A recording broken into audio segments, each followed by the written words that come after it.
Desde San José, Costa Rica, esto es Noticias Repretel, edición meridiana.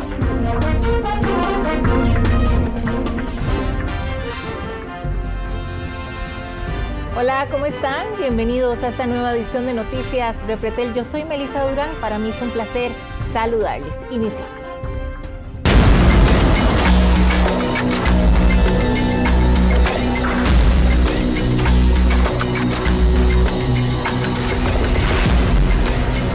Tras compartir durante la mayor parte del día como una familia común, un hombre habría asesinado a su esposa y a su hija de 4 años, asfixiándolas con gas para cocinar esto en Alajuela. Luego intentó quitarse la vida, cortándose los brazos sin conseguirlo. Hernán Barrantes, usted nos tiene el detalle.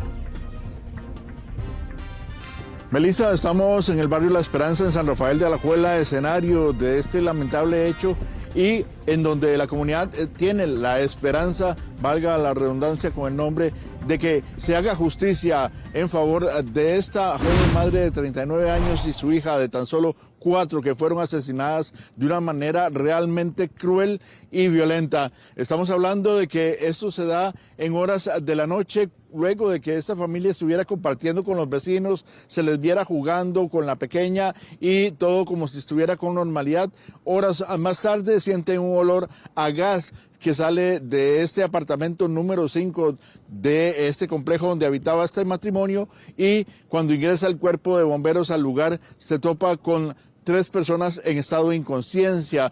Tras ser valorados por personeros de la Cruz Roja, lamentablemente la mujer de 39 años y la niña de tan solo 4 ya estaban sin vida, mientras que el hombre de 44 presentaba algunos signos vitales, y es por esto que fue trasladado hasta el Hospital San Rafael, donde permanece. Esto se da acá en esta localidad y de momento los vecinos y las autoridades no tienen claro qué fue lo que motivó a que se diera ese hecho, que según las primeras indagaciones que hacen las autoridades judiciales y tras las primeras evidencias recolectadas en la escena, es que se trataría de un tema de violencia doméstica, donde este sujeto de 44 años decide acabar con la vida de su compañera sentimental y de su hija mediante la asfixia, provocando que sean intoxicadas al abrir la válvula del cilindro de gas que utilizaban para cocinar. La emanación constante de este gas pues lleva a que las mujeres caigan en inconsciencia y finalmente lamentablemente pierdan la vida. Él no tuvo la misma suerte, o por lo menos no llegó hasta a fallecer, y es por eso que intenta quitarse la vida, propinándose él mismo cortaduras en los brazos, sobre todo a la altura de las muñecas, para desangrarse. Sin embargo, pues fue rescatado a tiempo y ahora permanece en custodia policial en el Hospital San Rafael de Alajuela. Su condición es estable según el último reporte médico, y una vez que sea dado de alta sería llevado ante el Ministerio Público para que se soliciten medidas cautelares en su contra. La comunidad está sorprendida, la comunidad está asombrada de que haya ocurrido este hecho acá, luego sobre todo de haber visto a esta pareja compartiendo con normalidad y sin tener ningún antecedente de violencia doméstica, por lo menos que los vecinos conocieran. Incluso, pues, como les decía, la madre era vista frecuentemente yendo a dejar a la pequeña al centro educativo donde estaba. El padre se le vio en horas tempranas jugando con ella en frente de su vivienda, y pues todo esto los ha tomado por sorpresa. Es importante mencionar que ya son 30 los femicidios que se han registrado en el país, y en este caso todavía no se califica. Sin embargo, todo apunta a que podría estar ante un nuevo hecho de este tipo y que llevaría a que este hombre podría enfrentar penas de hasta 35 años de cárcel.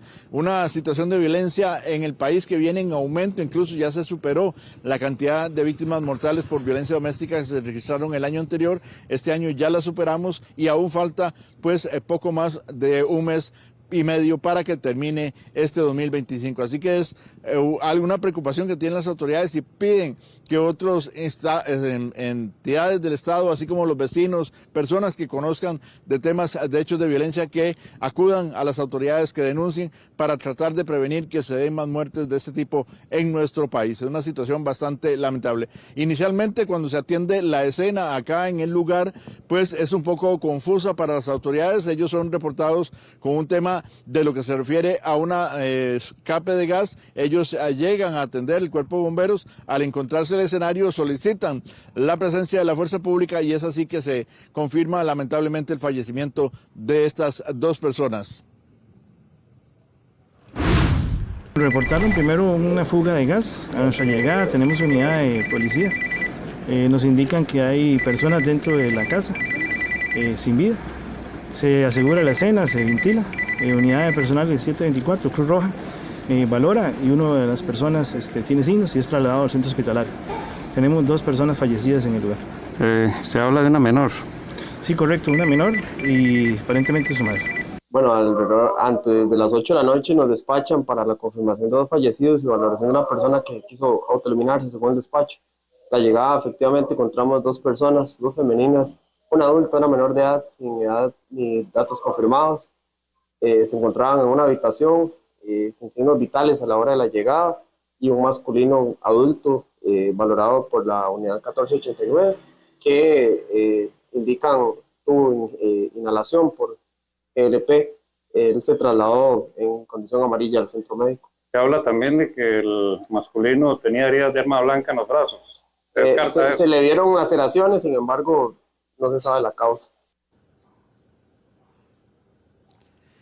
Es importante mencionar que pues hay verdaderamente preocupación en el barrio La Esperanza por estos hechos y se lamentan pues sobre todo por el asesinato de esta pequeña de 4 años. Vamos a ver las siguientes imágenes que hemos preparado para ustedes, mediante las cuales daremos explicar qué fue lo que ocurrió dentro de este apartamento acá en el barrio La Esperanza. Según las versiones preliminares que dan las autoridades, pues el sujeto encierra en la habitación a la madre y a su niña y inmediatamente se dirige hacia la cocina y abre la llave del gas, abre la válvula, la desprende de la conexión que llevaba a la cocina y este gas empieza a llenar la vivienda, que es de unos 150 metros cuadrados, según el reporte de las autoridades.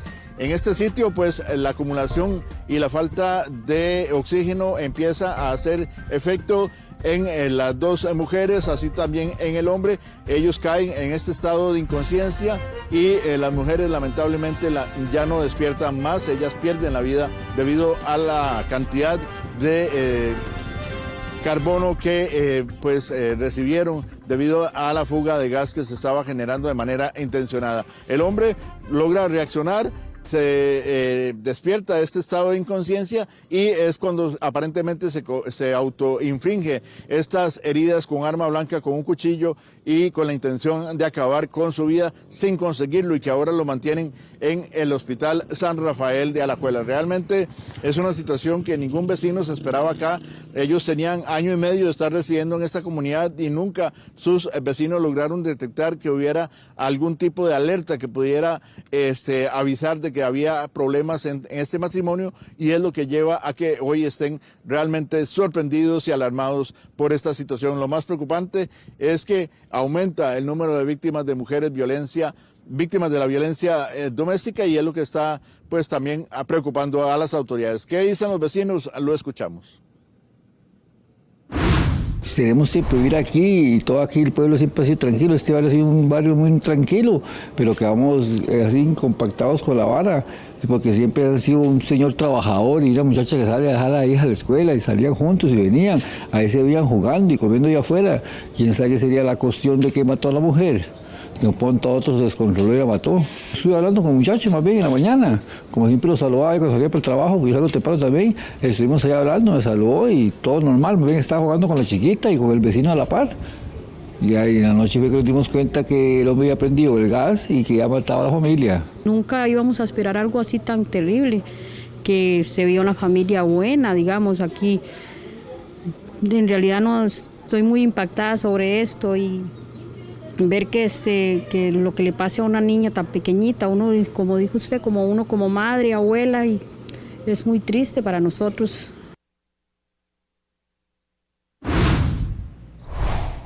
Hernán, aquí también impactados, así como están estos vecinos de una situación de estas. Incluso uno se pregunta cuántas familias podrían estar viviendo una situación similar y nadie a su alrededor se está dando cuenta. Hernán, ahora, la forma que es precisamente hasta el momento lo que se cree matarlas con la intoxicación de este gas, ¿qué tan frecuente en las formas de asesinato está esta forma exactamente, Hernán? Melissa, pues es un método utilizado muy poco realmente en el país.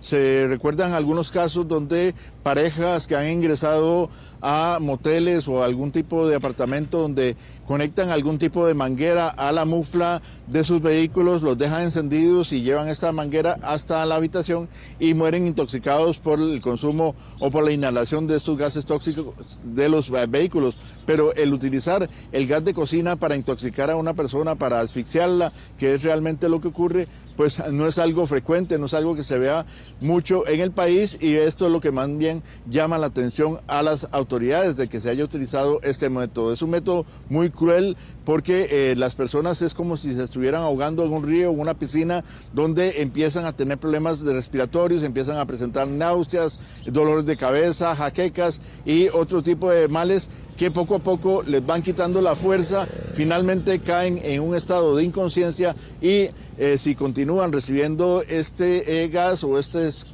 tóxicos, pues finalmente pierden la vida. La condición, la edad de la persona, la condición física, si tiene algún padecimiento de salud previo, pues todo esto afecta y que hace que sean más vulnerables a este tipo de padecimientos. Así que es realmente cruel la forma en que se ha acabado con la vida de esta mujer y su hija de tan solo 4 años acá en calle La Esperanza en San Rafael de Alajuela, y que ahora mantienen en custodia a este sujeto de 44 años. Ellos son de apellidos Murillo Bonilla, el caso de la mujer de 39 años, y Chavarría Monge, el sospechoso, quien, como les indicamos, una vez que se ha dado de alta en el hospital, pasaría a las órdenes de las autoridades. ¿En qué estado de salud está él, Hernán? Entendemos que se lastimó, que también estuvo expuesto al gas. Posiblemente sí pudo protegerse o no estuvo tan expuesto como las víctimas mortales, o qué pudo haber pasado.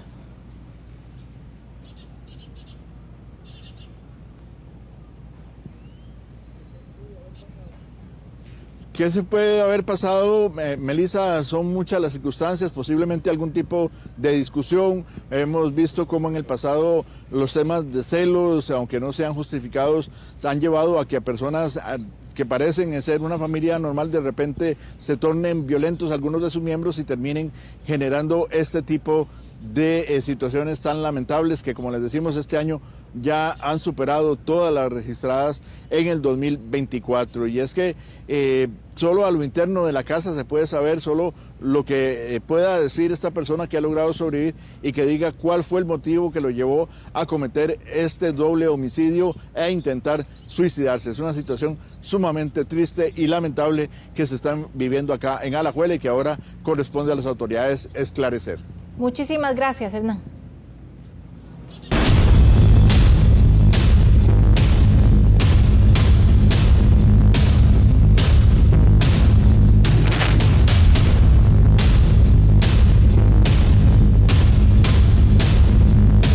Qué difícil empezar así la semana con estas informaciones, y es que un pequeñito de solo 10 años se encuentra luchando en este momento por su vida. La razón, bueno, recibió impactos de balas perdidas en Paraíso de Cartago. Génesis Castillo, usted nos tiene el detalle. Queremos, por supuesto, conocer cuál es el estado de salud de este pequeño. Adelante. Así es, Melissa, una situación verdaderamente lamentable por la ola de violencia que está atravesando nuestro país y que definitivamente no se detiene. Y es que le vamos a mostrar un poco y contarles también cómo es que se dan los hechos acá en Santiago de Paraíso de Cartago. Voy a moverme un poquitito para irles contando parte de la historia. En esta parada de autobús que ustedes pueden ver acá, a eso de la 1 de la mañana de ayer, habían 3 jóvenes jóvenes de aproximadamente 30 años conversando, hablando por aquí porque son vecinos de esta zona, cuando a eso de la 1 de la mañana llegan dos motorizados y comienzan a dispararle a estos tres jóvenes. Ellos hicieron este recorrido que ustedes pueden ver que yo estoy realizando por acá, salieron de la parada de bus y caminaron bastante para tratar de esconderse de estas balas. Sin embargo, se da pues una situación bastante lamentable. Como bien lo recalcaba Melissa, hay un niño de 10 años que sufrió impactos de bala específicamente en su pecho y que se encuentra luchando por su vida. Aquí, como yo estoy ingresando, este fue el recorrido que hicieron estos tres jóvenes de 30 años. Ellos llegan a esta casa porque, como ustedes pueden ver, no tiene tapia. Entonces ellos ingresan aquí para esconderse. Como ustedes lo pueden ver, es una vivienda bastante humilde, personas que muy trabajadoras también. Y a este hombre comienzan a dispararle justo al frente de esta casa. Este hombre de 31 años, de apellido Morales, fallece aquí en el lugar. Y como bien lo mencionaba Melissa, adentro de esta vivienda que ustedes pueden ver por acá, había un niño de tan solo 10 años.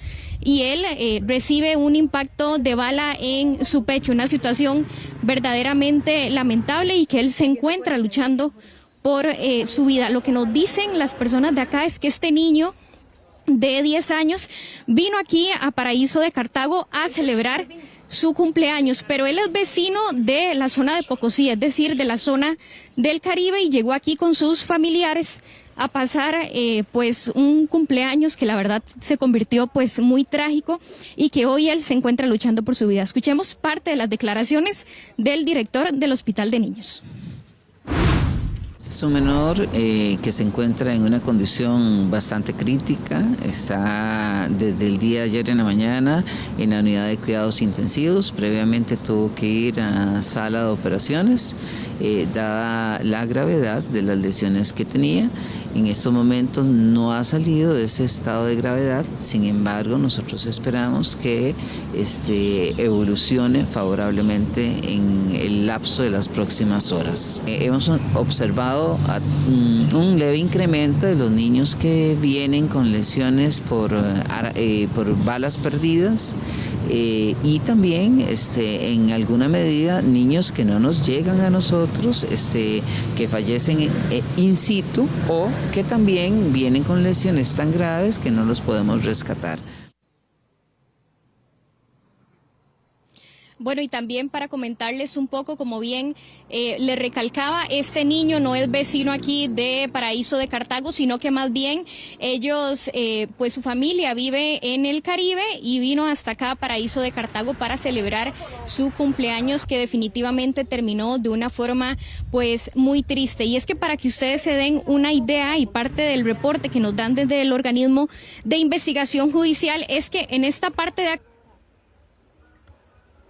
un colchón, como cuando uno se va a quedar a dormir a las casas de los familiares y obviamente no hay camas para todas las personas. Entonces este niño estaba durmiendo en este colchón como a esta altura. Inclusive ahí mi compañero Jorge Solano les mostró parte del colchón. Y aquí lo que pasa es que pues este niño con su familia, muy asustado porque escucharon los disparos, ellos se ponen de pie y lo que hacen es avanzar aquí por la puerta, irse para atrás, y ahí es cuando el niño recibe los impactos de bala. Inclusive nos decían las autoridades judiciales que si ellos se hubiesen quedado acostados en el sillón, no hubiese pasado esta tragedia. Como bien le recalcaba, este niño de 10 años actualmente está luchando por su vida porque recibe un impacto de bala en el pecho. Él está muy grave, muy crítico. Eso es lo que nos dicen desde el Hospital Nacional de Niños. Y en el caso del hombre de 31 años de apellido Morales, él fallece exactamente justo aquí frente a la puerta porque recibió varios impactos de bala, en este caso por la parte de atrás y también específicamente en su corazón. y de una vez ahí quedó sin vida. Nos decían también los vecinos de la zona que este joven de 31 años nunca habían escuchado como que estuviese en alguna banda delictiva. Al contrario, nos dicen que él pues estaba trabajando un empleo formal desde hace muchísimos años y que ahora las autoridades tienen que investigar qué fue lo que pasó. ¿Qué va a hacer así? Oye, le digo al hermano mío. Y ya yo me levanté, por eso se quedó. Y no, yo salí, pero me volví a meter a EMSO porque le digo, yo no voy a que me agarren ahí ojalá de testigo, ni bueno, nada que ver, a mí no me gusta andar en eso. Bueno, sí, aquí ya ha pasado 2 veces. 2 balaceras entonces. Sí, pero hace ratillo pasó la primera y ahora que pasa esta. Ya sí, a uno lo que le agarran son nervios, ya al rato ni le da miedo, ya le da miedo esa salida a uno porque... Sí, a la pulpería, a cualquier lado, ya uno con temor. Sí, ya en cualquier momento, ya se le mete en el diablo y vuela bala como loco. Y... Los tiros y eso ya no podemos ni más ni nada. Usted, por ejemplo, ahorita, ¿qué tanto temor tiene, verdad? Ya en la noche, en el día. Cuénteme un poquitito más amplio ese temor que ustedes tienen. Sí, temor en el día y en la noche. Y no salir de aquí porque ya no se puede, ¿verdad? Un pasito que uno aquí ya me pueden echar.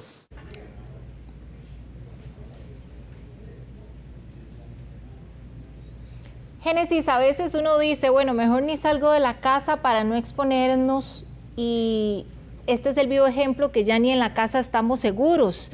De verdad es que la violencia ya nos está alcanzando hasta en nuestras viviendas, y lamentablemente este no es un caso aislado, Génesis, ya son 60 víctimas colaterales solo en lo que llevamos de este 2025, no es el único niño al que una bala perdida ha alcanzado, y de nuevo posiblemente en la casa se sientan también como me siento yo, como posiblemente se sienta usted, que es una impotencia, sentir que de verdad no sabemos ya qué hacer para poder contener esta violencia y que ya dejen de morir víctimas inocentes, Génesis.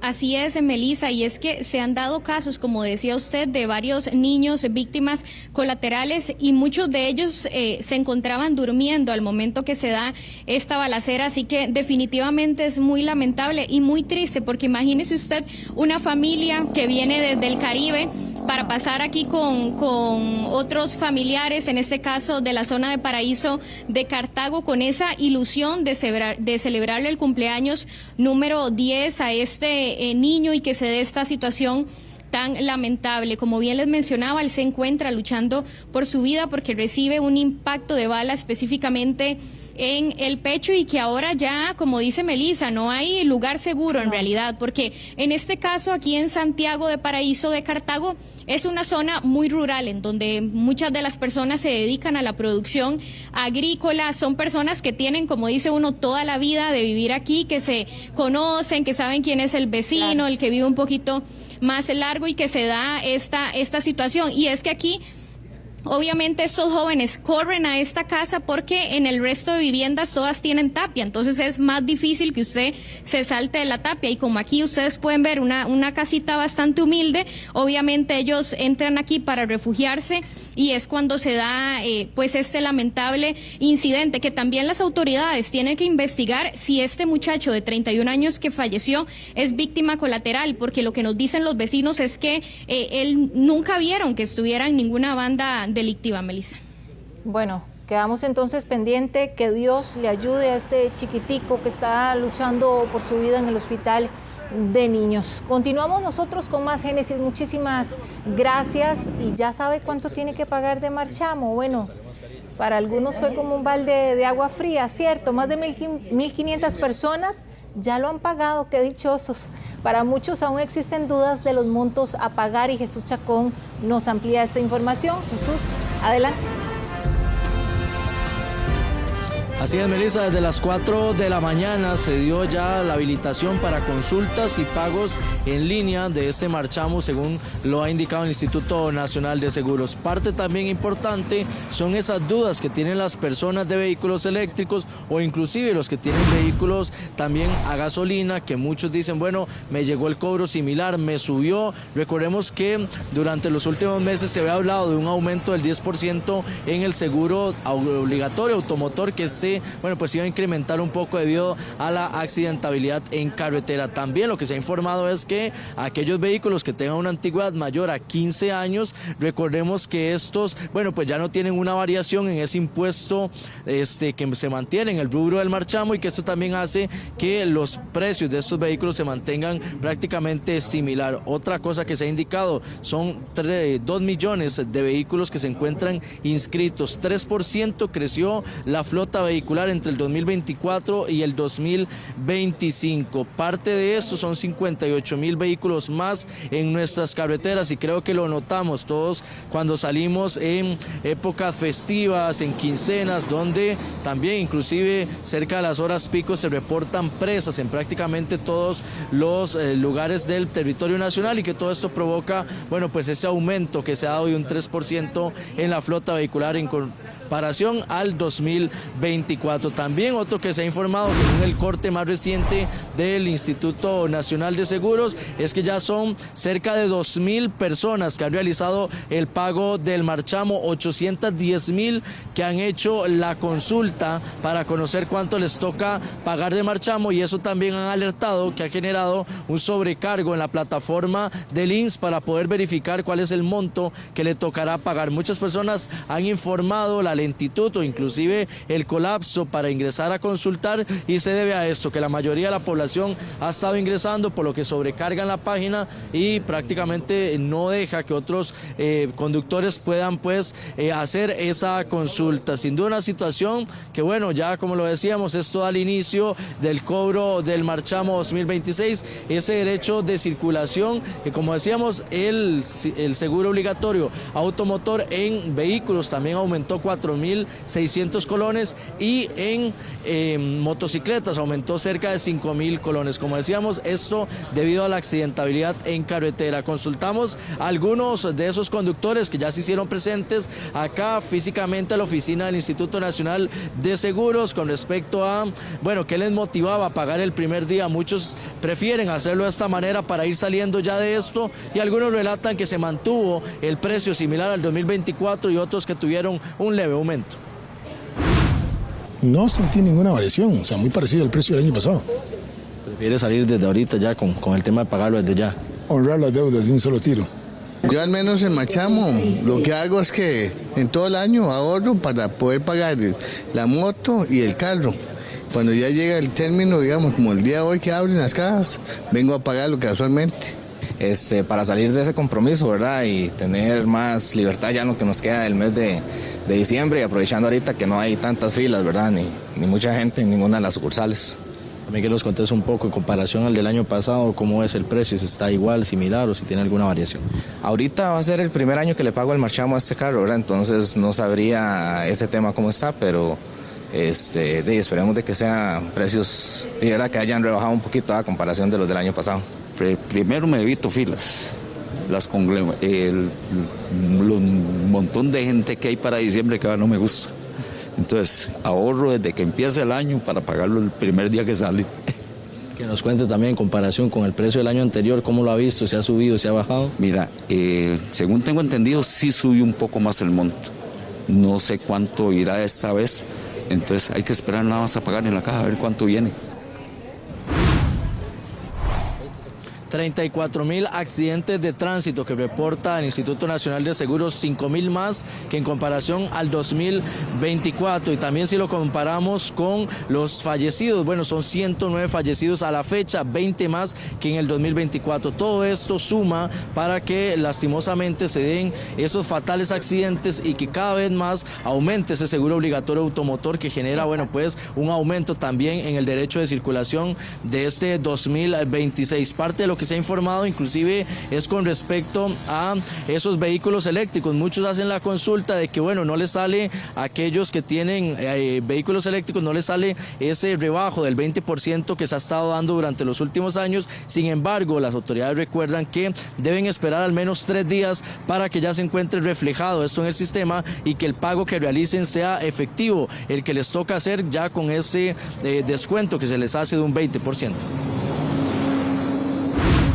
Para el cobro del derecho de circulación correspondiente al periodo 2026, la expedición masiva, tomando como base de datos principal los datos del Ministerio de Hacienda, nos muestran 1.943.587 vehículos que se han puesto al cobro a partir de hoy, 3 de noviembre. De hecho, el sistema arrancó a las 4 de la mañana y pues ya llevamos una cantidad cercana a los 2.000 pagos. Eso muestra el interés que tienen todos los propietarios de vehículos pues por mantenerse al día en el pago de esta obligación que tenemos todos los propietarios de vehículos.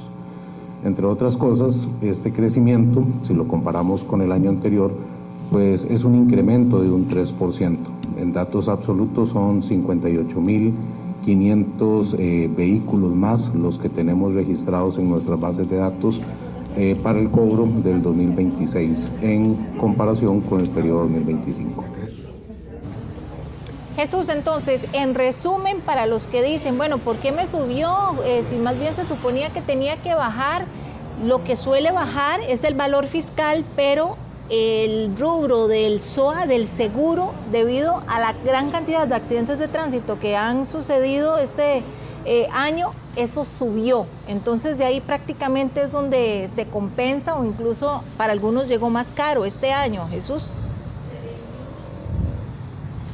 Así es, son 2 rubros que bueno, aumentan o rebajan un poco ese pago de marchamo. Parte de lo que se ha informado es que el SOA aumenta un 10% en vehículos, la cifra es de 4.426 que aumenta, pero en motocicletas es de 5.114. Esto hace que aumente un poco, bueno, pues ese monto a cancelar por el derecho de circulación e inclusive también, como lo comentaba, aquellos que tienen vehículos con 15 años de antigüedad, mayores a 15 años de antigüedad, estos no van a ver una rebaja en ese impuesto que se mantiene dentro de ese rubro. Sin embargo, aquellos que tienen vehículos con 12, 13, 10 años de antigüedad, estos sí van a ver un rebajo en esa parte, pero a la vez el tema del aumento en el SOA pues refleja que muchos lo vean similar al que se haya pagado en el 2024, en ese cobro que se daba del 2025, y que esto ha generado pues la confusión de algunas de esas personas, pero que son ese tipo de rubros, esa variante que se ha mantenido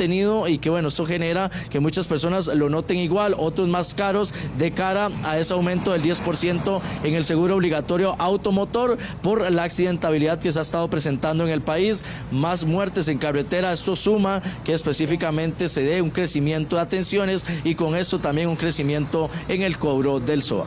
Y quienes tienen carro eléctrico, entonces que se esperen porque ese monto puede modificarse.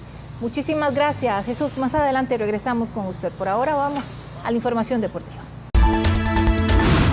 12:34, información de última hora porque las autoridades realizan una revisión en Curridabat ante el hallazgo de un feto. Eric Meléndez, usted nos tiene el detalle. Adelante.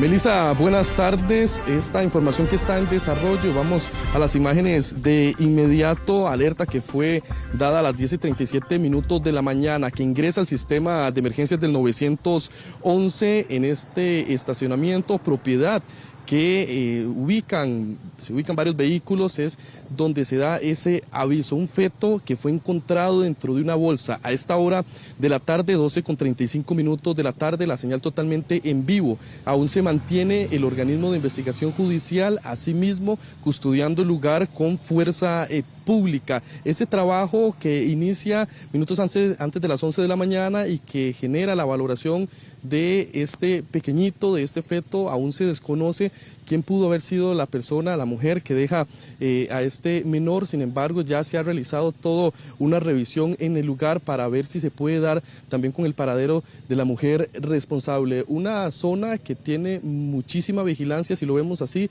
a nivel de cámaras de seguridad, que ahora podría ser un elemento vital que podría facilitar para dar con esta persona responsable. Si bien es cierto, bueno, una escena bastante lamentable y triste que están atendiendo aún a las autoridades en este momento acá en Cipreses de Curridabat. Incluso, bueno, no es una situación nueva.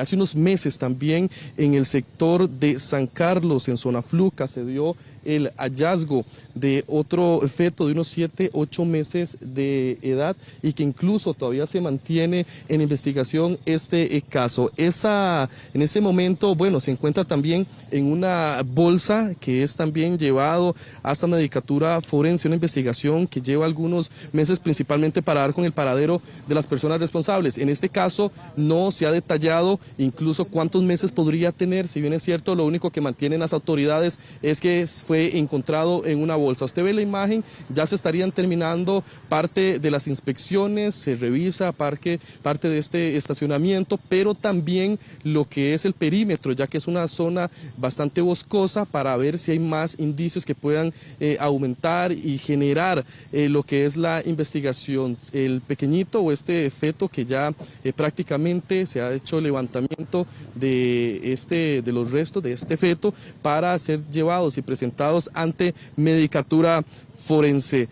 Hay que mencionar que, bueno, para las próximas horas todavía se va a mantener acá en custodia por parte de Fuerza Pública, principalmente para iniciar las revisiones más amplias. Nosotros hablamos con una de las lugareñas que recurrentemente pasa por este sector. Sorprendidos están algunas personas, principalmente por el hallazgo de este pequeñito. Y se me sale de las manos ahorita saber esto, ¿verdad? Pero aquí ha sido muy tranquilo, yo trabajo por acá cerca y para mí es nuevo que estén pasando estas situaciones, ¿verdad? Increíble, increíble la verdad. Compleja esa situación de ver que un pequeñito, una vida humana. Por supuesto que sí, ¿verdad? Y nadie está expuesto a que le quiten la vida, menos un pequeño así, ¿verdad? Increíble la verdad. Esta zona es muy tranquila, bueno, me estaba señalando. Sí, la verdad es que siempre aquí ha sido así, muy tranquilo, ¿verdad? En lo que tengo de conocer y todo esto siempre ha sido así, muy tranquilo. Bueno, y viendo que la propiedad está justo a la orilla de la calle. Súper, ¿verdad? Y súper céntrico a todo, como para que hicieran una cosa así, ¿verdad? En poco más de 2 meses es la segunda situación de esta misma índole que han atendido la policía judicial, lastimosamente meses atrás en la Fortuna de San Carlos con un pequeñito entre 7 y 8 meses. Bueno, aún si bien es cierto, en este caso está en investigación, se estima que pudo haber tenido unos 3-4 meses, pero bueno, es parte también de las indagaciones que ahora está realizando la policía judicial. Sí hay bastante presencia policial, Melissa, para donde se resguarda esta zona desde las 10:37 minutos cuando se recibe la alerta, que sería parte también por parte de las personas que dejan los vehículos en este punto muy cerca de una entidad bancaria. Cruz Roja son los primeros en llegar a este punto, los que dan con el avistamiento de este feto que se encontraba, como lo decíamos, dentro de una bolsa plástica. A las 10:37 minutos de la mañana de este lunes, la Cruz Roja costarricense responde al sector de San José Curridabat, donde reportan el aparente hallazgo de un feto. La Cruz Roja responde con un recurso y en el lugar se confirma la situación. Esta escena es entregada a las autoridades policiales. 2 horas ya desde que iniciaron estas revisiones en esta propiedad privada, que incluso está muy cerca de la carretera principal que comunica el sector de La Galera con San Pedro. Estamos muy cerca de esta vía, sin embargo, bueno, es un trayecto que es muy recurrido por personas, trabajadores locales, y que ahora toma por sorpresa incluso a los vecinos de Cipreses acá en Curridabat sobre este hallazgo que se da en horas de la mañana. Más de 2 horas de trabajos, todavía faltan algunas revisiones, Melissa, ya muy poco por finalizar para remitirlo al complejo de ciencias forenses en Medicatura Forense en San Joaquín de Flores. Un hallazgo bastante lamentable que se dio en horas de la mañana. Por supuesto, vamos a estar muy pendientes de este caso, el segundo que está siendo atendido por las autoridades en poco más de 2 meses, Melissa. Eric, muchísimas gracias. Estaremos atentos alrededor de este caso. Y también Una banda de asaltantes con cuchillos y puñales asaltaron la vivienda de 2 extranjeros adultos mayores en Grecia. El botín asciende a más de 200 millones de colones. Fabián Mesa nos informa en vivo. Fabián, buenas tardes. Buenas tardes, Melissa. Efectivamente, estamos en el lugar donde ocurrió este violento y multimillonario asalto. Estamos justamente en calle Rodríguez de San Isidro de Grecia. Vamos a mostrarle la vivienda donde fue que ocurrió el atraco por parte de esta supuesta banda de maleantes que, según las informaciones que tenemos confirmadas por el organismo de investigación judicial, habrían ingresado a esta vivienda ocupada por 2 extranjeros, nacionalidad inglesa, adultos mayores, a las 5:30 de la tarde del domingo. Pero no solamente se dio el atraco, sino que amenazaron a estas 2 personas vulnerables, a estos 2 adultos mayores, con puñales, cuchillos. No hubo utilización de arma de fuego, según el reporte que tenemos por parte de las autoridades, pero sí los amordazaron, los dejaron amarrados dentro de la vivienda para robar una gran cantidad de artículos cuyo valor asciende a los 200 millones de colones. Según el reporte que nos confirma el OIJ, les robaron los pasaportes, anillos, relojes, cadenas y objetos de oro, y en efectivo 700,000 colones, así como computadoras, el vehículo marca Porsche que ya fue recuperado por parte de las autoridades y que ya se encuentra en la vivienda. Podemos venir a verlo en este momento. ¿De qué vehículo les estoy hablando? Es este Porsche color azul, el cual se encuentra ya en la casa, pero este Porsche lo recuperaron a varios kilómetros del lugar donde se dio este atraco violento, este multimillonario asalto en calle Corinto de Grecia, varios kilómetros de acá. Una persona que pasaba por ahí dio la alerta a las autoridades, y tanto funcionarios de la fuerza pública como del organismo de investigación judicial llegaron por este carro y, como vemos, ya lo tienen aquí en la vivienda. Dato importante es que las pesquisas acaban de finalizar. Hace unos 2 minutos salieron de esta vivienda los agentes del organismo de investigación judicial luego de entrevistar a las víctimas. Estamos hablando de un hombre y una mujer que vinieron a Costa Rica a vivir su jubilación en esta vivienda bastante grande, bastante hermosa, aquí en San Isidro de Grecia. Una situación que se ha venido presentando, según los expertos y también las autoridades, en los últimos meses. Bandas que se dedican a aprovecharse de extranjeros que vienen al país con mucho dinero, con muchas propiedades, para tratar de cometer ilícitos. Recordemos también que hace poco se dio el asesinato de 2 personas, quizá no eran adultos mayores, sin embargo sí eran de una edad bastante avanzada, donde lamentablemente los asesinaron para robarse la propiedad valorada en $1 millón. Un caso más, pero también nos indican que en Pérez Celedón, en zonas rurales, en zonas de vasta ubicación geográfica rural, es donde están aprovechando estos extranjeros para venir a pasar su jubilación luego de trabajar por muchos años, y aprovechando también el clima de nuestro país y la tradición pacifista que tiene Costa Rica. Sin embargo, como vemos, esto está siendo aprovechado por las bandas de delincuentes. Un hecho sumamente grave de violencia. Como les digo, el organismo de investigación judicial ya está haciendo todas las pesquisas del caso. Se habla de una banda de unas entre 3 y 5 personas, y también nos indicaban fuentes judiciales que estuvieron haciendo un estudio previo para ingresar a la casa, porque la gran pregunta es, bueno, ¿cómo sabía la banda que dentro de esta vivienda habían tantos objetos de valor? Porque estamos hablando de 200 millones de colones, sobre todo en oro, además del dinero en efectivo, además de las computadoras y además del vehículo en el que huyeron. Ingresaron a pie por detrás de la propiedad, pero antes, nos indicaban fuentes judiciales, estuvieron viendo por dónde ingresar. digamos, en el frente de la casa aquí donde nos encontramos nosotros, hay un doble alambre navaja. Evidentemente era imposible ingresar por ahí sin hacerse daño, pero en la parte de atrás que colinda con otra propiedad, eso fue lo que aprovecharon los asaltantes para poder entrar a la vivienda, aterrorizar a estos dos extranjeros de nacionalidad inglesa, adultos mayores, y posteriormente amordazarlos, amarrarlos, dejarlos prácticamente ahí en la vivienda y huir con todo lo que pudieron llevarse, además del vehículo, que es muy lujoso, que es un vehículo considerado de alta gama, que posteriormente dejaron abandonados para huir en otro carro. Imaginamos de otras personas cómplices que los estaban esperando en el lugar conocido como calle Corinto de Grecia, a varios kilómetros de esta localidad. Algo importante también indicarles es que estamos en una zona bastante alejada del centro de Grecia, prácticamente las montañas de Grecia, donde también hay muchas casas de extranjeros que están aprovechando este paraje tan hermoso que se da en esta zona. ¿Qué dicen los expertos? Veámoslo a continuación. Lamentablemente, los pensionados extranjeros y nacionales que utilizan las zonas rurales de Costa Rica para retirarse están siendo víctimas de la criminalidad por varias razones. En primer lugar, son pensionados, son adultos mayores que pueden ofrecer poca resistencia a la delincuencia. En segundo lugar, viven en zonas rurales, viven en zonas aisladas, con poca vecino, poca presencia policial. Y en tercer lugar, tienen mucho poder económico. Sobre todo los pensionados o rentistas extranjeros vienen a retirarse al país con mucho dinero en efectivo, con casas de alto valor, con vehículos de alto valor, lo que los vuelve el objetivo perfecto para la criminalidad nacional.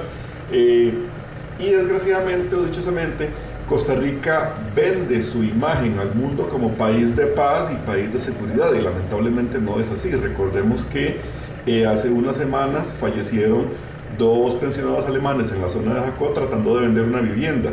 Han habido ataques a pensionados norteamericanos en los alrededores de Pérez Celedón, en la zona de Ubita, de Punta Arenas, en Guanacaste, en San Carlos. Por lo cual, aunque te vendan la idea de que Costa Rica es un país seguro, ya no lo es. Entonces, si te vas a retirar en una zona rural de Costa Rica, hay que extremar con medidas de seguridad físicas y electrónicas para disminuir la posibilidad de que suceda un hecho como este.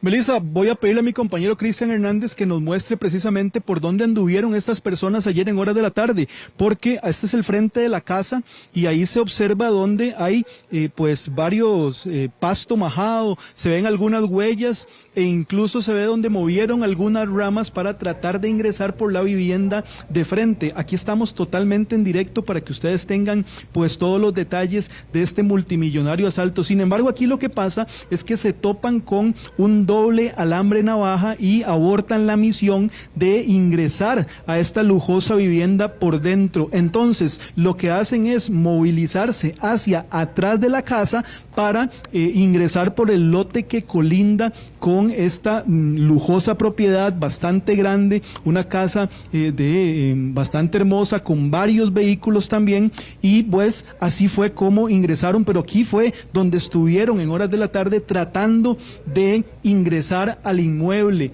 Estamos hablando, Melissa, de un robo sumamente cuantioso que se calcula en 200 millones de colones.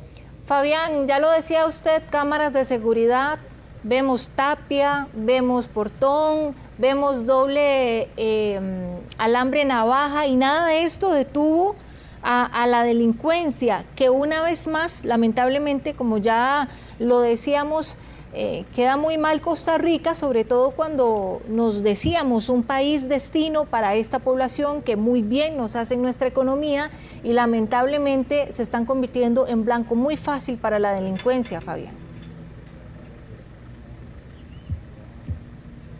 Estamos viendo en esta zona, Melissa, ahora que veníamos para acá en horas de la mañana, que hay una gran cantidad de viviendas similares, y nos decían los vecinos que son extranjeros que compran estas propiedades en un lugar alejado, donde los mismos vecinos indican que es sumamente seguro, no hay problemas como en otras barriadas, digamos, del sur o de otros cantones de la capital, pero lamentablemente ahora el AMPA le está poniendo el ojo a esos extranjeros que están viniendo acá a pasar su jubilación. Son muchos los casos, han habido casos de asesinatos, como por ejemplo el que ocurrió semanas anteriores y en el cual por suerte y por dicha no hubo una afectación mayor a la integridad de los adultos mayores ingleses. Sin embargo, prácticamente le robaron todo lo que tenían de valor en esta propiedad. Algo importante también, Melissa, de indicar es que según el experto, la condición de nuestro país como un país seguro es lo que hace que se fijen en nosotros. Claro. Y estos casos vienen en detrimento no solamente de la seguridad de los extranjeros, sino también de nuestra economía, porque son personas que aportan pues una gran cantidad de divisas al país. Pero algo importante que también nos indicaban algunos expertos ahora que estuvimos conversando con ellos es que hay que extremar las medidas de seguridad e indicarles a los extranjeros precisamente que aunque se trate de zonas seguras, de zonas alejadas de los centros de los cantones y los distritos, pues siempre existe un riesgo de que existan situaciones como esta que estamos viendo ocurrir con mayor frecuencia. Hay cámaras, hay alambre navaja. Sin embargo, las bandas que ya están estudiando, analizando a las personas, ¿por qué? Porque quizá comparten venta de propiedades, compra de propiedades, ventas de bienes de alto valor y de lujo en las redes sociales. Esa ingeniería social la están haciendo también las bandas de delincuencia, como en este caso. Fabián, muchísimas gracias por la información. Continuamos nosotros con más y hacemos contacto con nuestra compañera Laura Solórzano, porque este mediodía la diputada oficialista Pilar Cisneros ofreció conferencia de prensa en donde denuncian a un funcionario del Tribunal Supremo de Elecciones. La razón, bueno, Laura nos detalla. Laura, adelante. Melissa, encabezó esa conferencia doña Pilar Cisneros, y es que prácticamente la fracción oficialista denunció a Gustavo Román Jacobo, que él es el director de estrategia del Tribunal Supremo de Elecciones, por supuesta beligerancia política. Esto en momentos en donde, según la fracción, estaría irrespetando el artículo 146 que prohíbe tanto a los funcionarios relacionarse y comentar, dar sus opiniones con respecto al proceso electoral que inició ya hace un tiempo. Exactamente, estamos en momentos también en que el tribunal procesó y tramita todo lo que es la investigación del fuero del presidente de la República, y que incluso en la Asamblea Legislativa también se está llevando a cabo ese trámite. Veamos lo que dijo doña Pilar en conferencia de prensa. Vamos a presentar una denuncia por beligerancia y parcialidad política con pruebas absolutamente contundentes y fehacientes contra un funcionario del Tribunal Supremo de Elecciones. Y este funcionario es Gustavo Román Jacobo. Gustavo Román Jacobo es director general de Estrategia y Gestión Política del Tribunal Supremo de Elecciones. Y por lo tanto tiene prohibición absoluta de meterse en la contienda electoral, de opinar sobre el gobierno, de opinar sobre el presidente, que se declare con lugar esta denuncia y que se le imponga una sanción, la sanción que corresponde, que puede ser desde su destitución o la inhabilitación para ejercer cargos públicos por un periodo de hasta 4 años. Laura, en este momento ya la denuncia efectivamente fue interpuesta, no solo dada a conocer, y también le iba a preguntar si ya hay alguna reacción por parte del Tribunal Supremo de Elecciones. Precisamente, Melissa, estamos esperando la reacción por parte del Tribunal Supremo de Elecciones. Ya hicimos ese trámite y lo que nos dijeron 2 funcionarios del área de prensa es que se estaría tramitando. Vamos a esperar si en el transcurso del día podríamos tener una reacción, ya sea a nivel general como por parte del tribunal o directamente con don Gustavo Román. Laura, muchísimas gracias por todo el detalle. Estaremos entonces en espera de esa reacción por parte del tribunal. Continuamos con más. A veces estamos divididos, pero cuando nos unimos, salimos adelante. Estar unidos nos hace más ticos. Tío Pelón presenta Su Voto Seguro. A pocos meses de las elecciones presidenciales en Costa Rica, una gran parte del electorado aún no tiene claro por quién votar. La indecisión sigue siendo uno de los principales retos para los partidos políticos y podría definir el rumbo de la próxima contienda electoral. Ahorita en este momento no tengo ni idea por quién voy a votar, porque ni no veo nada que me funcione. Y tanto problema que hay, que la seguridad, que la parte económica. En cuanto a por quién voy a votar, aún no lo he decidido. Estoy esperando ver debates y esas cosas para ver cuál me parece mejor. De hecho, todavía no, pero sí me gustaría un presidente que de verdad tenga conocimiento de lo que está haciendo. Realmente Costa Rica necesita mucho mano dura. La oferta electoral es amplia y con tantos candidatos en competencia, los próximos meses serán claves para que a través de sus campañas y debates, los candidatos logren conseguir el apoyo necesario para llegar a casa presidencial. Y es normal que al menos para estas alturas se tenga ese alto nivel de indecisos. Inclusive, pues históricamente el comportamiento electoral del costarricense, me imagino que por temas de idiosincrasia es que dejamos todo lo último, es decir, hasta el mes de enero es cuando realmente los costarricenses o quienes hoy militan en las filas de la indecisión, pues toman partido. Aunque la cantidad de partidos es mayor en comparación a años atrás, pareciera que los costarricenses aún no logran conseguir una opción segura y que responda a sus necesidades. Tenemos hoy un menú muchísimo más amplio, pero nada de lo que estamos viendo en ese menú se nos antoja. Es decir, los costarricenses no se sienten representados en su gran mayoría por alguno de los partidos políticos existentes. Los partidos políticos también han venido perdiendo su carnita, es decir, el sustento ideológico de cuadros de formación, de saber a qué atenerse, de tener gente preparada. Bueno, se ha venido perdiendo en el tiempo. La indecisión se mantiene alta y como en elecciones anteriores, los próximos meses serán determinantes. Mientras tanto, el llamado es a informarse y a participar. El voto sigue siendo la herramienta más poderosa de la democracia. 12:59, continuamos con más. La edad, la contextura física y también el padecimiento de algunas enfermedades serían factores que llevarían a la muerte a una persona por inhalación prolongada de gas para cocinar. 2 mujeres, madre e hija, la chiquitita de solo 4 años, fueron asesinadas luego que el esposo y padre abriera la válvula de gas en su casa en Alajuela. Él sobrevivió. En Nambarrantes, usted nos detalla.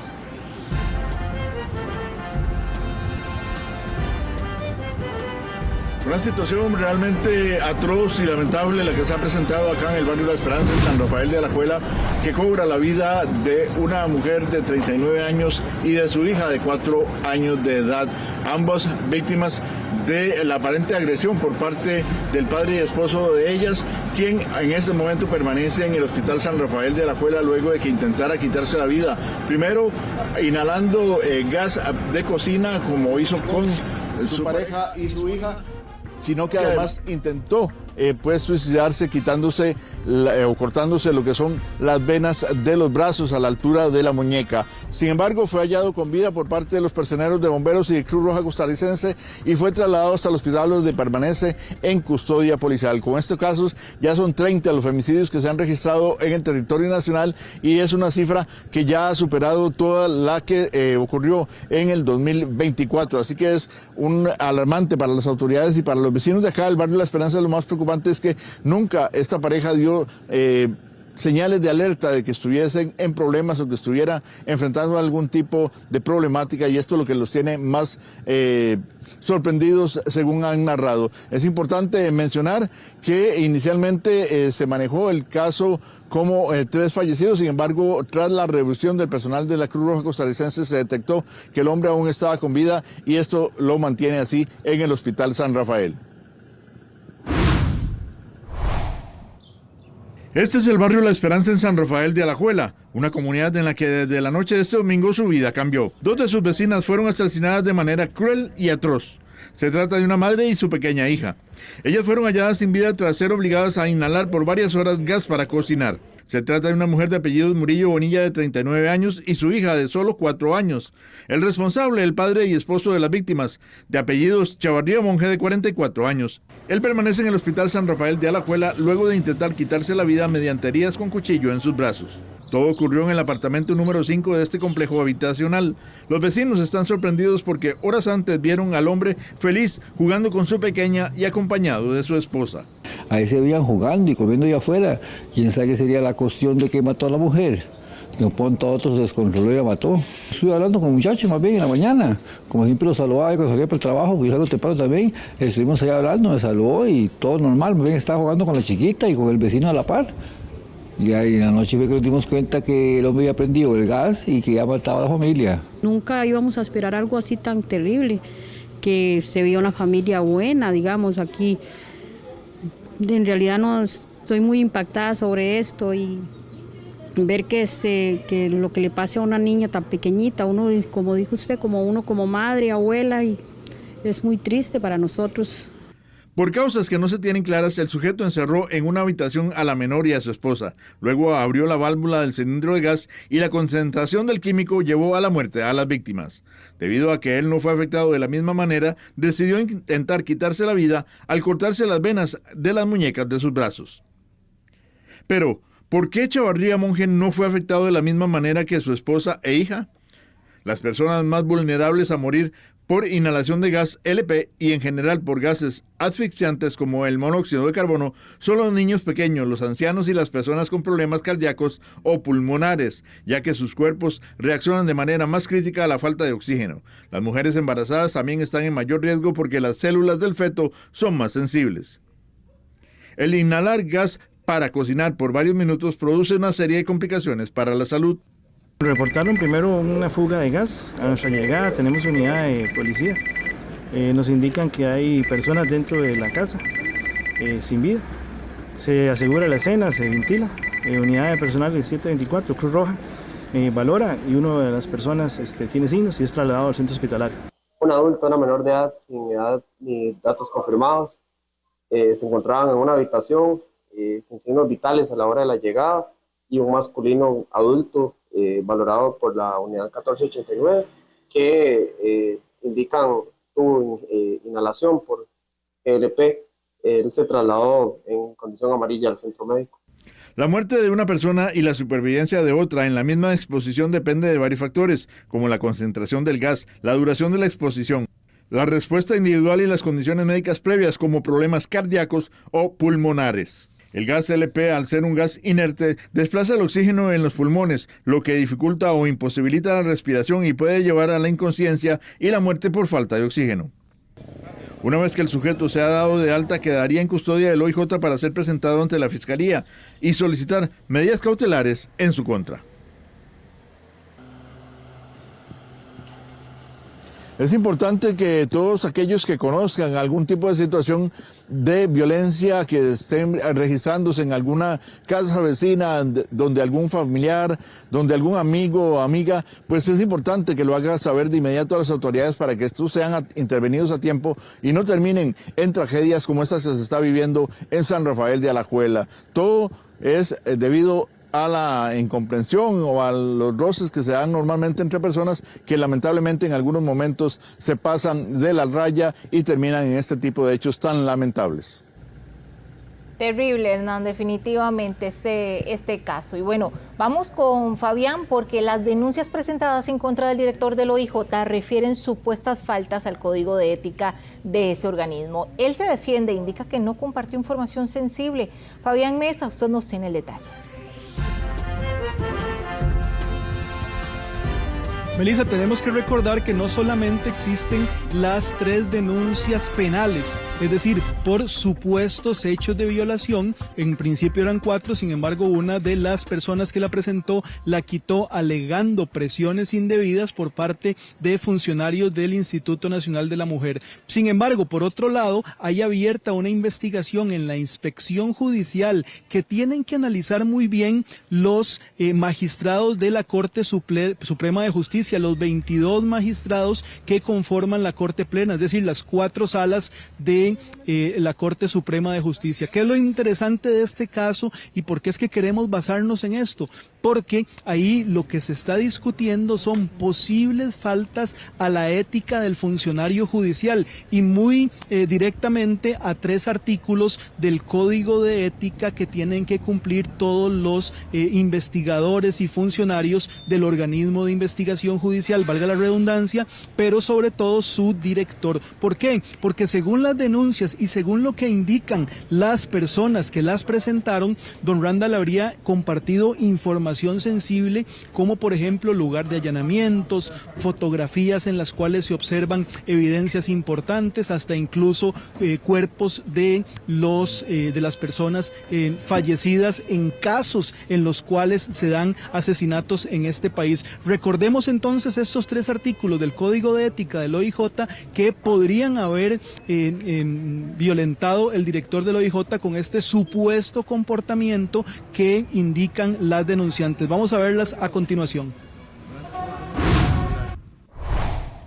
Los servidores y servidoras de la institución están obligados a guardar reserva sobre los asuntos y la información que conozcan por razón de su cargo, con el propósito de cautelar la investigación forense, así como la intimidad y honra de las personas. Los servidores y servidoras del organismo de investigación judicial deben tener plena conciencia de su responsabilidad por los actos que ejecuten, tanto dentro como fuera de su labor, entendiendo siempre que las directrices éticas aquí establecidas resultan vinculantes para tutelar también en la conducta privada para el desempeño de la función judicial. Los servidores y servidoras del organismo de investigación judicial cultivarán en su ámbito privado y laboral el honor como suprema cualidad moral que los impele a observar una conducta intachable y a cumplir sus deberes profesionales con excelencia y dignidad.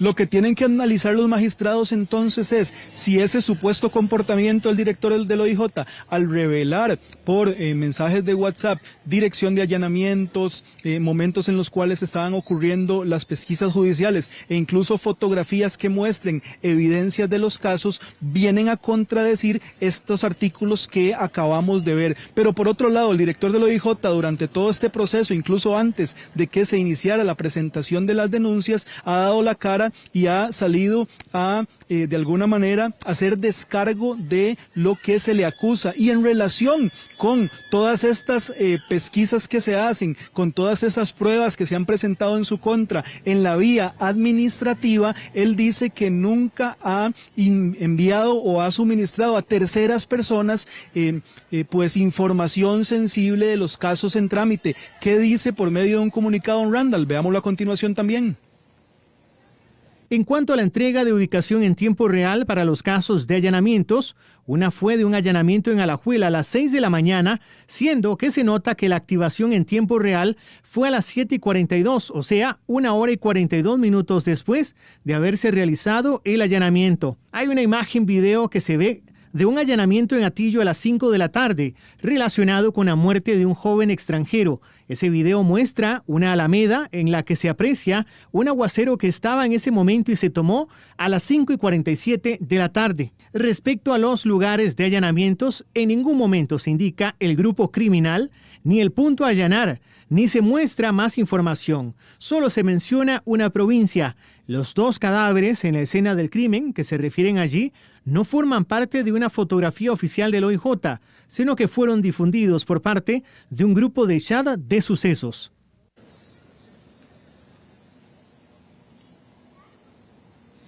Vemos en este descargo el director del OIJ que él señala con fechas y con horas que la información que habría brindado a terceras personas no viene a complicar la investigación, no viene a poner sobre aviso a las personas, por ejemplo, sospechosas, y para él no cometió ningún delito desde el punto de vista ético. Pero bueno, desde el jueves trascendió que las mujeres que ponen las denuncias en contra de Randall Zúñiga habrían sido de alguna manera acompañadas de forma indebida, y así lo refirió él específicamente por el Instituto Nacional de la Mujer. Incluso existe una denuncia ya en la Fiscalía de Turrialba en contra de la presidenta ejecutiva del INAMU, porque según la mujer lo que indica es que la forzaron a que denunciara al director del organismo de investigación judicial. Por eso es que la red feminista está pidiendo la renuncia de la ministra de la Mujer, es decir, la renuncia de la ministra del Instituto Nacional de la Mujer. Vamos a ver un trabajo de nuestro compañero Josué. Más bien le damos el pase a Josué en este momento. Y es que este colectivo feminista le está solicitando a la ministra de la Condición de la Mujer, Yerlin Zúñiga, que se aparte de su cargo, ya que aparentemente habría utilizado recursos públicos con fines políticos y electorales. Esto se da tras las declaraciones del director del OIJ, Randall Zúñiga, quien afirmó que una mujer se presentó ante la Fiscalía de Turrialba a denunciar que recibió en su casa un ofrecimiento de parte de la ministra del INAMO y de una abogada de esta institución, en donde le ofrecieron una ayuda económica a través de limas, así como el pago de unos estudios, a cambio aparentemente de denunciar falsamente al director del OIJ, Randall Zúñiga, por supuesta violación. Además, están denunciando este colectivo, la Red Feminista, que la ministra del INAMO no se ha pronunciado con el mismo fervor en otros casos en donde hay funcionarios involucrados por aparentes delitos sexuales.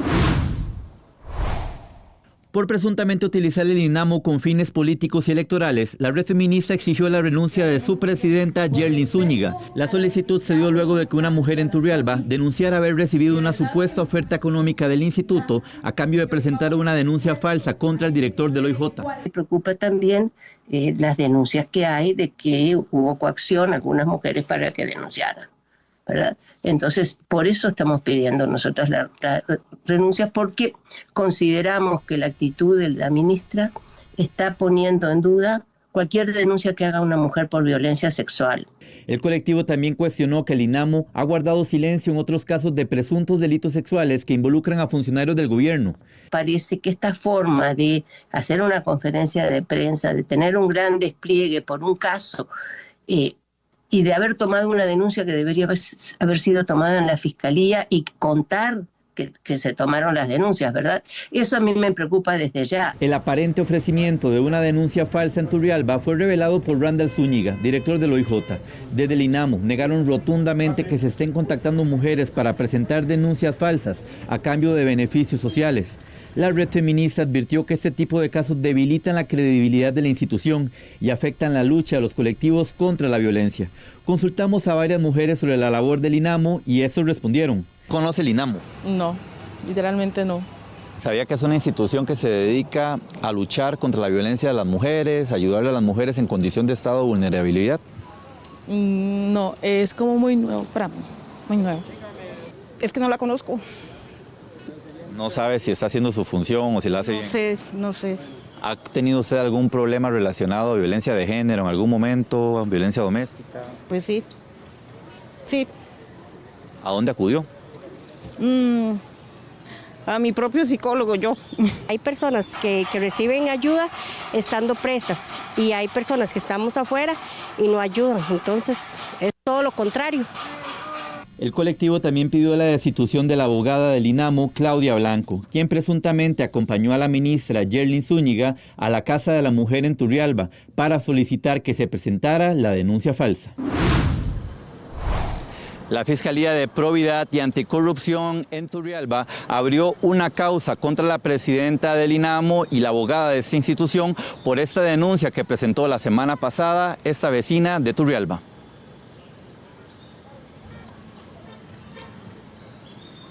Melissa, dos fechas importantes para cerrar. En cuestión de 12 días los magistrados van a revisar la sanción que impusieron a Randall Zúñiga de 15 días con goce de salario para ver si la aumentan o si le quitan el goce de salario o si cabe otra. Y a mediados de noviembre se va a volver a presentar a la Fiscalía de Género de San José para ampliar su declaración indagatoria. Muchísimas gracias a Fabián y a Josué por esta amplia información. Hacemos una pausa comercial. Ya regresamos con más. Ningún niño o niña debería pasar por esto y lamentablemente ya son 8 niños víctimas de balaceras en lo que llevamos solo de este año. Génesis Castillo, regresamos con usted y con el detalle. Adelante. Así es, Melissa, el país sigue sumando víctimas colaterales de esta ola de violencia que atraviesa nuestro país y que definitivamente no se detiene, más bien cada vez se agrava todavía más, y que inclusive estas bandas también ya llegan a los pueblos, a estas zonas rurales en donde en algún momento fue una zona tranquila. Sin embargo, ya no es así. Es que vamos a hablar de este último caso que se da el día de ayer a eso de la 1 de la madrugada, en donde, como bien lo recalcaba Melissa, un niño de tan solo 10 años y que de hecho ese día iba a celebrar su cumpleaños, fue impactado por una bala específicamente en el área del pecho, y que hoy este niño de tan solo 10 años se encuentra luchando por su vida en el Hospital Nacional de Niños. Primeramente las autoridades lo trasladan aquí al Hospital de Cartago, sin embargo, por la complejidad de la intervención que requiere este niño, fue trasladado a el otro centro médico. Y es que definitivamente en los últimos años se han dado bastantes casos de víctimas colaterales, algunos niños que fueron heridos de bala y que lograron sobrevivir, pero también otros casos de niños que sí fallecieron en el momento. Y es que también vamos a recordar uno de esos casos muy lamentables que sucedió en el 2023 y fue el fallecimiento del pequeño Samuel. Ustedes lo recordarán, este niño también, mientras dormía, fue impactado por una bala en el lado de su corazón, esto en el sector de Zapote, y que falleció 2 días después de este ataque. Una víctima colateral más, y que también nos refleja esa ola de violencia que atraviesa nuestro país. Pasada la 1:30 de esta madrugada, la Cruz Roja Costarricense recibe una alerta por parte del Sistema de Emergencias 911, donde reportan una persona herida por arma de fuego, esto en el sector de Cartago, Paraíso. A la llegada de nuestro recurso valoramos un hombre de 31 años aproximadamente, el cual se encuentra sin signos vitales con herida de arma de fuego. Seguidamente se valora un menor de 10 años que se encuentra con heridas por arma de fuego y se traslada en una condición crítica al centro médico.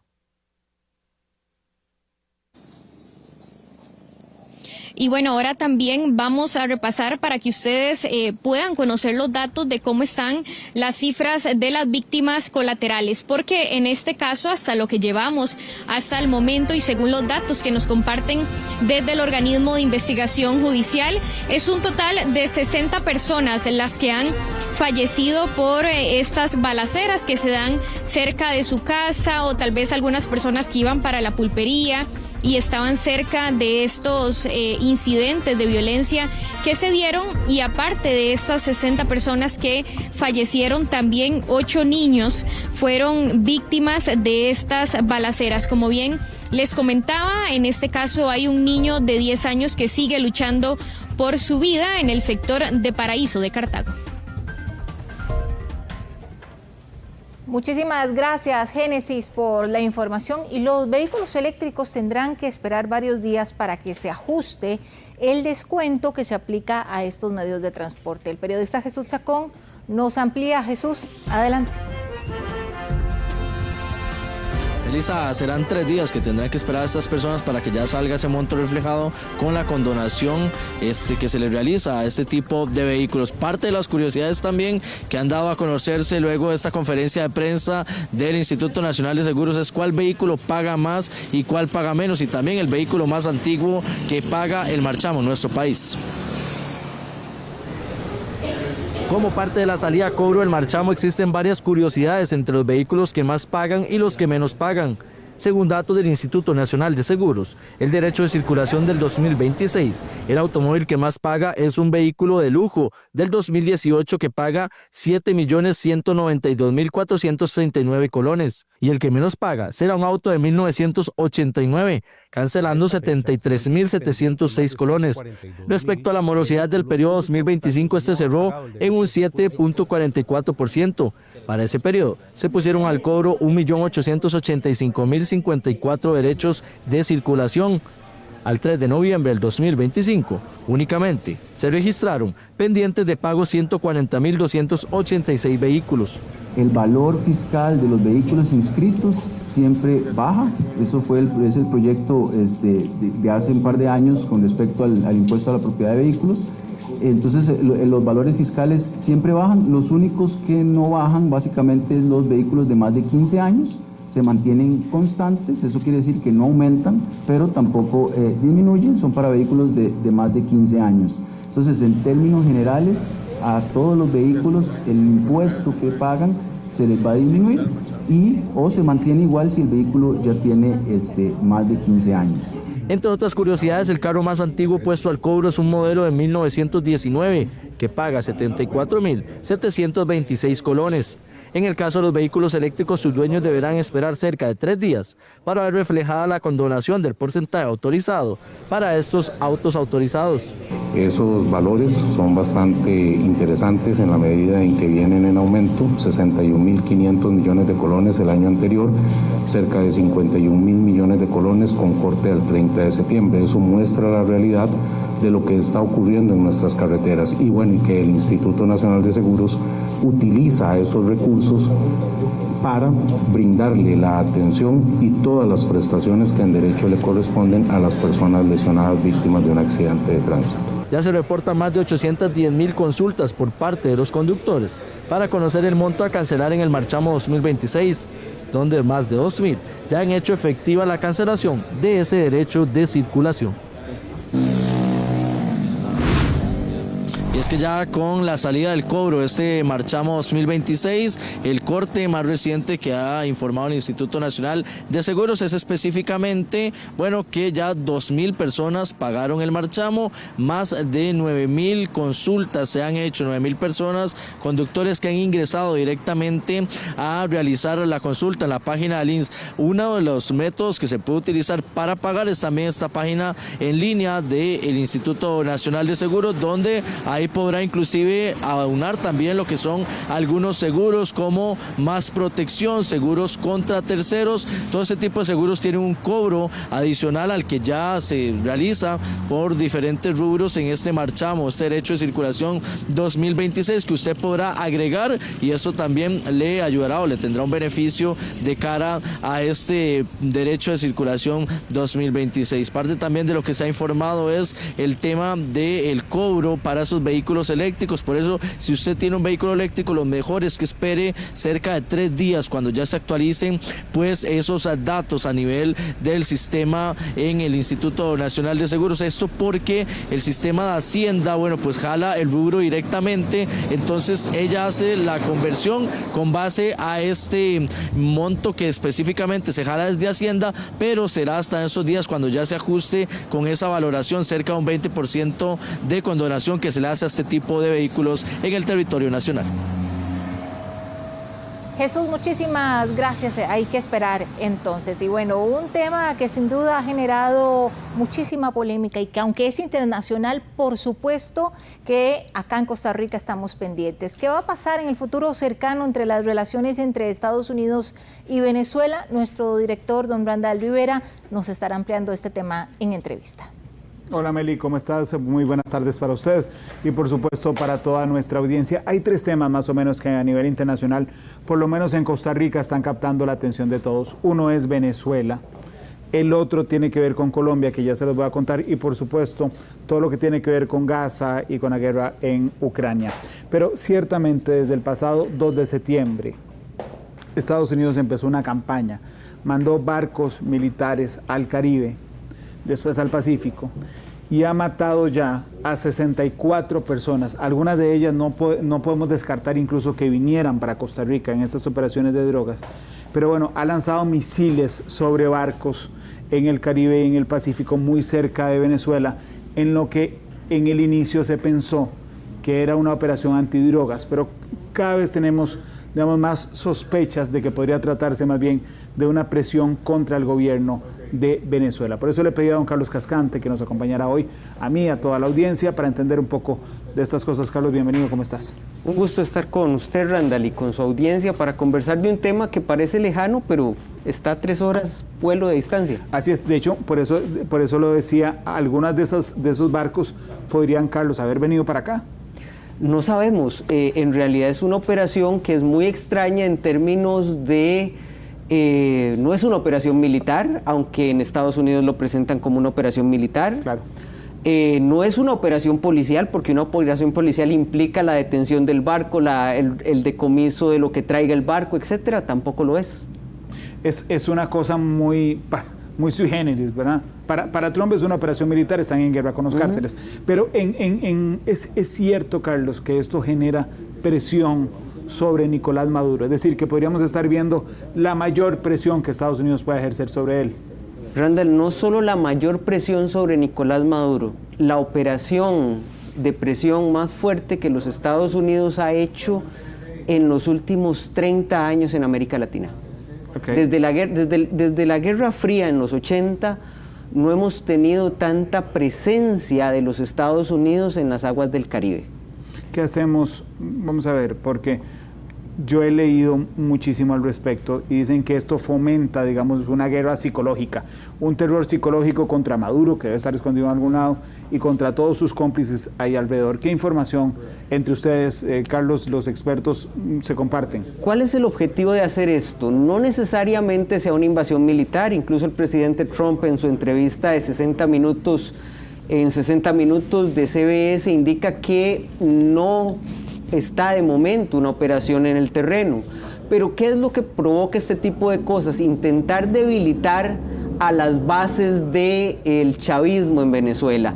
Es decir, intentar generar debilidad de los mandos militares, de los cuerpos policiales, para que de alguna forma rompan con la autoridad de Nicolás Maduro y sea internamente Venezuela la que se mueva para sacar del poder a Nicolás Maduro. Vos lo que decís es que, vamos a ver, hay una recompensa, ¿verdad? De 50 millones de dólares. Es un montón de plata, 50 millones de dólares. Pero además, los venezolanos ven el poderío militar de los Estados Unidos alrededor de su país. Vos lo que crees es que de alguna manera podrían quebrar a la gente diciendo, mejor deshagámonos de Maduro antes de que nos maten a todos, en términos muy coloquiales, Carlos. Randall, cuando existe un sistema de poder como el venezolano, vos tenés una serie de actores que respaldan ese régimen. Y el objetivo para eliminar ese régimen es empezar a debilitar esas cadenas. ¿Cómo se consigue eso? Haciéndoles ver que hay un mejor futuro sin el dictador, sin la camarilla. ¿Qué es lo que no ha conseguido Estados Unidos en el último periodo de Trump? Convencer a los militares, convencer a la inteligencia venezolana de que podrían estar mejor sin Maduro. La gran pregunta que tenemos ahora es si con esta actividad en el Caribe podrán conseguirlo. Ok, vamos a ver. Por supuesto que si uno ve América hay dos sectores, el Caribe y el Pacífico. A todos nos llamó la atención que Estados Unidos localizara su lucha antidrogas en el Caribe, porque la mayoría de drogas vienen por el Pacífico, por el otro lado. Entonces asumimos que estaba ahí para presión de Venezuela. Pero ciertamente después de que Gustavo Petro, el presidente de Colombia, participara en una protesta en Nueva York a favor o en contra de Israel, los ataques se pasaron de lado y ahora eran en el Pacífico, cerca de Colombia, con un presidente al que le quitaron la visa. ¿Cómo leemos todo eso en ese juego, Carlos? Hay que leerlo en términos electorales, Randall. 2026 es un año clave en la política colombiana, habrá elecciones en Colombia. El movimiento de izquierda que llevó al poder a Petro ha electo a un candidato y se espera los candidatos de la derecha en Colombia. Entonces me parece que la operación en el Pacífico lo que pretende es establecer un mecanismo mediante el cual se pueda influir en la elección en Colombia para que el movimiento de Petro no vuelva a reelegirse. Y eso desde lo interno de Colombia se está leyendo de esa forma. Es decir, generar una presión desde afuera que permita a la oposición a Petro plantear un argumento más a favor de sus candidatos. Por si Petro ya está muy debilitado, entonces me parece que los Estados Unidos se preocuparían mucho con una continuidad de Petro en Venezuela. Dice en Facebook, Colombia, perdón. Estamos transmitiendo en todas las redes sociales, dice Débora, si vos crees, Carlos, que el tema del petróleo, Venezuela, está 100% descartado como un interés de Estados Unidos.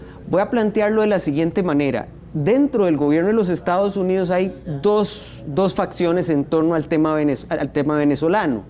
Por una parte, aquellas facciones que están cerca de las compañías petroleras de los Estados Unidos que ya están en Venezuela con licencias abiertas, como ciertas empresas de las más grandes del mundo en términos petroleros, y por otro lado, los que ven esto como una cruzada de seguridad en torno a la presencia china. A como se han movido esas facciones, así se ha movido el gobierno. Cuando una facción cobra más fuerza, el gobierno de los Estados Unidos tiende a presionar más a Venezuela. Cuando la facción cercana a las compañías petroleras toma más influencia, el gobierno de los Estados Unidos afloja su posición a Venezuela. En este momento, digamos que la facción liderada por el secretario de Estado, Marco Rubio, que ve en Venezuela un peligro más allá de lo petrolero, sin descartar lo petrolero, es la que está predominando. Vamos a ver cuál gana ese enfrentamiento. Voy a regresar un segundo a Colombia, porque porque Petro, el presidente de Colombia, es muy particular, ¿verdad? Sí. Petro va a la ONU, participa en una protesta en la que llama a los soldados estadounidenses a desobedecer las órdenes de Trump. A los 2 días, 48 horas, 72 horas, le quitan la visa, ¿verdad? Y anuncia, anda en una gira en Oriente Medio, y anunció ayer: yo voy a volver a Nueva York, voy a volver a la ONU, donde puede entrar con su pasaporte diplomático, en una, digamos, clara, ¿cómo se llama?, provocación al gobierno de Estados Unidos. ¿Cómo ves esa crisis diplomática entre Colombia y Estados Unidos, Carlos? Petro está jugando internamente. ¿Es eso? Sí. Vamos a ver, más allá de que Petro tiene una animadversión por el presidente Trump y que probablemente el presidente Trump mantenga una animadversión por Petro, desde el punto de vista de la política interior colombiana, donde nos acercamos a elecciones, la figura de Trump se convierte en una figura aglutinante de los movimientos de izquierda. La izquierda colombiana se caracteriza por ser muy diversa. No necesariamente le ha gustado el gobierno de Petro a todos los movimientos de izquierda colombianos, y prácticamente cuando eso ocurre, usted tiene que recurrir a una figura externa que le permita romper eliminar las diferencias internas que puedan presentar. Me parece que está jugando en el campo interno. Ok, déjame ir en estos últimos 3 minutos que me queda de entrevista a otro tema que nos queda abierto. Minuto y medio Gaza, minuto y medio Ucrania. Sí. ¿Qué pasa en Gaza, Carlos? Porque todos, digamos, realmente es una carnicería lo que estamos viendo ahí. En Gaza hay un alto al fuego que se sostiene con pinzas. Sí, se sostiene, ¿verdad? Porque ahí están los bombardeos. Sí, sin duda. Pero digamos que ambas partes plantean que el alto al fuego está en vigor. Hay un gran problema, Randall, que es pasar de ese alto al fuego a una solución del conflicto. ¿Por qué? Porque para ello hay que nombrar a una comisión que se encargue del día a día. Hay que hacer una transición con una comisión que se encargue del día a día de Gaza, excluyendo a Hamas. Hamas no está muy de acuerdo en ser excluido. Y el otro gran problema, Randall, es que se ocupan cuerpos de seguridad legitimados.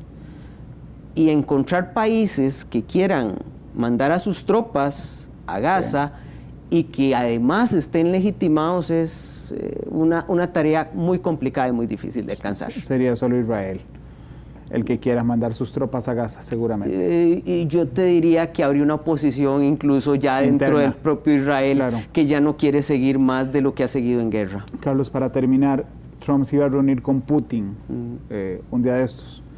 Decidió no reunirse, dijo no, porque Putin siempre me da largas, ¿verdad? Entonces pasó de amarlo a odiarlo, y bueno, es una relación rarísima.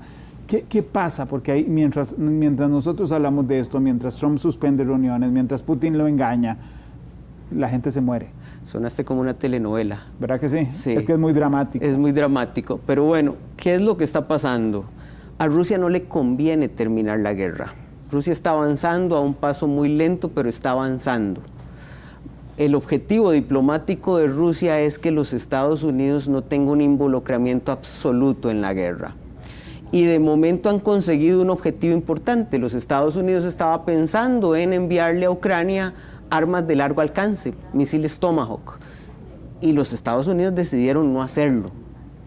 Entonces, ese juego de Rusia de me acerco a Trump, le doy calabazas a Trump, es un juego de tengo que tenerlo lo suficientemente cerca como para que no ayude tanto a Ucrania, y cuando se acerca a ayudar mucho a Ucrania, rebajo las tensiones y le ofrezco otras cosas. Trump yo creo que está llegando a un punto de hartazgo porque incluso en la entrevista ayer en 60 minutos señala, bueno, a veces es importante que se golpeen un rato más para ver si con eso podemos después mediar. Creo que estamos largo de esa solución de conflicto. Carlos, muchas gracias por acompañarnos. Un gusto, Randall, como siempre. Era importante y nosotros, por supuesto, como medio de comunicación, cumplimos un rol muy importante en explicarle a nuestra audiencia y a nosotros mismos los fenómenos de lo que ocurre. Si usted quiere seguir a profundidad esta conversación, a las 2 de la tarde en Radio Monumental, Carlos me acompañará en Matices hablando más ampliamente de esto. Si usted quiere quedarse con nosotros, vamos a pausa comercial. Regresamos con la información de entretenimiento. Gracias por estar con nosotros. ¿Y cuál será el estado del tiempo para este lunes? Bueno, lo vemos a continuación porque continuarán los vientos alisios con una intensidad moderada sobre el norte y centro del país. Esto va a favorecer la nubosidad y lluvias en la costa del Caribe, así como las lloviznas y lluvias también ocasionales en el Valle Central y también en la zona norte, sobre todo durante la noche y la mañana. Y para el periodo vespertino se prevé entonces cielo mayormente nublado en el sector del Pacífico con probabilidad de aguaceros y tormentas eléctricas. Hacemos una pausa comercial, ya regresamos, somos Noticias y Repetimos.